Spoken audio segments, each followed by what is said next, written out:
టీచర్లే పరీక్ష తప్పారు. ఎస్, అలా ఇలా కాదు, డిస్టింక్షన్ లో ఫెయిల్ అయ్యారు.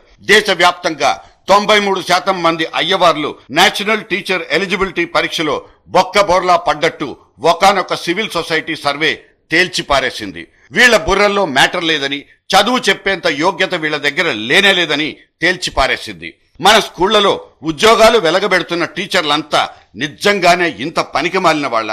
అందుకే మన దేశపు అక్షరాస్యత శాతం కాళ్ల కిందనే సెటిల్ అయిపోయిందా?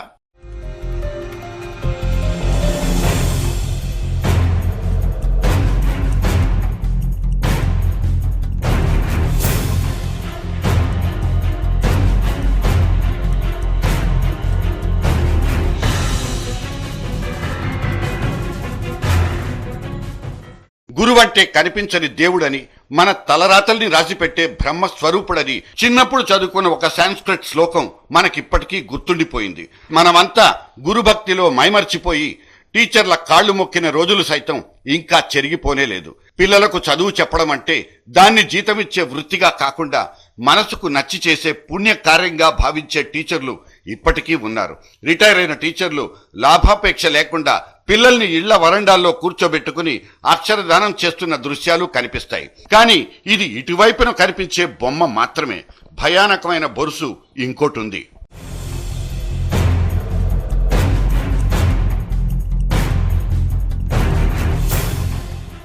హోంవర్క్ రాయలేదన్న కోపంతో చేతివేళ్లు వాచిపోయేలా కొట్టి ప్రతీకారం తీర్చుకునే కిరాతకులు ఇప్పుడు అయ్యవార్లుగా చలామణి అయిపోతున్నారు. మొన్నొక మాస్టర్ అయితే సిన్సియారిటీ మరీ పెరిగిపోయి మోకాళ్లతో కడుపులో తన్నేసి తానే దగ్గరుండి ఆస్పత్రిలో చేర్పించాడు.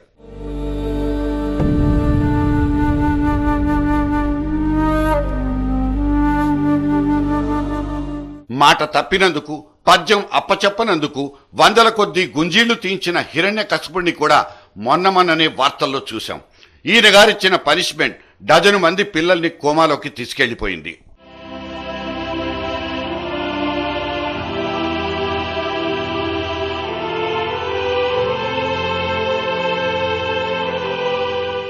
చదువుకోవడానికి వచ్చిన ఆడపిల్లల మీదకి వక్ర చూపుల్ని ప్రసరింపచేసిన అభినవ శుక్రాచార్యులకైతే లెక్కే లేదు. తల్లిదండ్రుల చేతులకు, చెప్పులకు దొరికిపోయి దేహశుద్ధులకు గురైన గురుమూర్తులకు మన దగ్గర కరువే లేదు.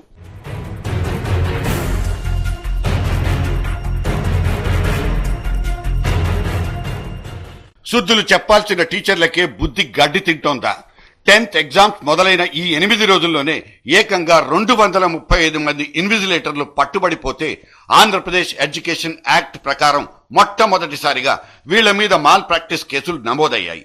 పరీక్షకింత, పేపర్కింతంటూ రేటు కట్టి మరీ అమ్ముడైపోతున్న టీచర్లు మాస్ కాపీయింగ్ ను యథేచ్ఛగా స్వచ్ఛందంగా ప్రోత్సహిస్తున్నారు. ఇక్కడి రాసుకున్నోడికి రాసుకున్నంత. ఎందుకంటే అడిగేవాడెప్పుడో అమ్ముడుపోయాడు కనుక.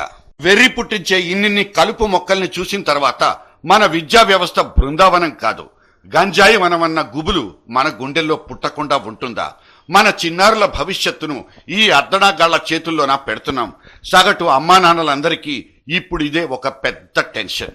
సిబిఎస్ఈ నిర్వహించిన జాతీయ అర్హత పరీక్షలో ఏకంగా 6,70,000 మంది టీచర్లు ప్రొఫెషనల్లీ అన్క్వాలిఫైడ్, అన్ట్రైన్డ్ అంటూ తేలిపోయింది. కేవలం అటెండెన్స్ వేయడానికి తప్పితే వీళ్లంతా ఎందుకూ పనికిరారంటూ వీళ్ళందరినీ చెత్త కింద జమ కట్టేసింది సిబిఎస్ఈ. అన్ని వ్యవస్థల్లాగే ఉపాధ్యాయ వ్యవస్థ కూడా చెదలు పట్టి చెడిపోయిందా? టీచర్లకు ట్రైనింగ్ ఇచ్చే బిఎడ్ కాలేజీలు లాంటివి కూడా సర్కారీ పర్మిషన్తోనే కదా నడిచేది. ఉపాధ్యాయుల్ని ఉత్పత్తి చేసే ఈ కర్మాగారాల్లో ఎంత మాత్రం క్వాలిటీ ఏడ్చిందనడానికి ఈ గణాంకాలే నిలువెత్తు సాక్ష్యాలు. మన పాలిటి నిట్టూర్పులు కూడా. మన దేశంలో ఉచిత నిర్బంధ విద్య చట్టంగా మారి 2 ఏళ్లు గడిచిపోయినా ఇప్పటికీ 95.2% స్కూళ్లు, అంటే 100కి సరాసరి 95 స్కూళ్లు కనీస మౌలిక సదుపాయాలు లేక చచ్చుబడిపోయాయి. 60% స్కూళ్లలో మాత్రమే కరెంట్ ఉంటుంది. 5ంట ఒక్క స్కూల్లో మాత్రమే కంప్యూటర్ ఉంది. అయినా సరే మాకు కరెంట్ వద్దు, కంప్యూటర్లొద్దు, నాణ్యమైన చదువు చెప్పే టీచర్లుంటే చాలు. మంచినీళ్లు, మరుగుదొడ్లు లేకపోయినా ఆ 6-7 గంటలు ఎలాగలా ఓపిక పట్టొచ్చు. కానీ చదువు చెప్పే టీచర్లు కూడా అనామత్తుగాళ్ళని తేలిందంటే సర్కారోళ్లు ముద్దుగా పిలుచుకునే ఈ రేపటి పౌరులకు దిక్కేది మొక్కేది. మేమిక్కడ సాపత్యంగా చెప్పుకుంది సెంట్రల్ సిలబస్ తో నడిచే కేంద్ర ప్రభుత్వ స్కూళ్ల మీద జరిపిన సర్వే మాత్రమే. మొత్తం టీచర్ల వ్యవస్థనంతా తప్పుపట్టాలన్నది మన అభిమతం కాదు.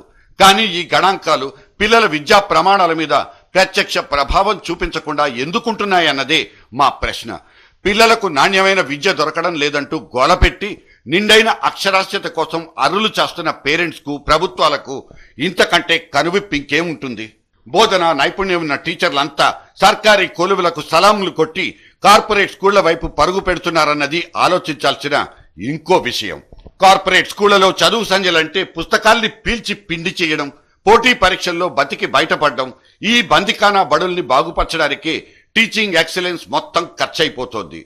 4 జీతం రాళ్లు దొరికితే చాలనుకునే నిమిత్త మాత్రులే సర్కారీ బడుల్లో మొక్కుబడి క్లాసులు వెలగబెడుతున్నారా? బడ్జెట్ నుంచి ఇన్నేసి డబ్బులు మంజూరవుతున్నా ఇప్పటికీ ఏకోపాధ్యాయులతోనే నడిచే సర్కారీ స్కూళ్ల సంఖ్య వేలల్లో ఉంది.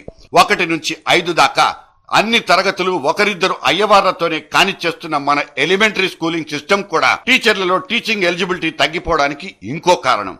300-400 మంది పిల్లలున్న గొర్రెల మందల్ లాంటి స్కూళ్లలో 1 మ్యాన్ ఆర్మీలా డ్యూటీ చేసే మాస్టర్ల మీద మనము కూసింత కరుణ చూపించాల్సిందే. మాస్టారు జర మాఫ్ కర్దేనా.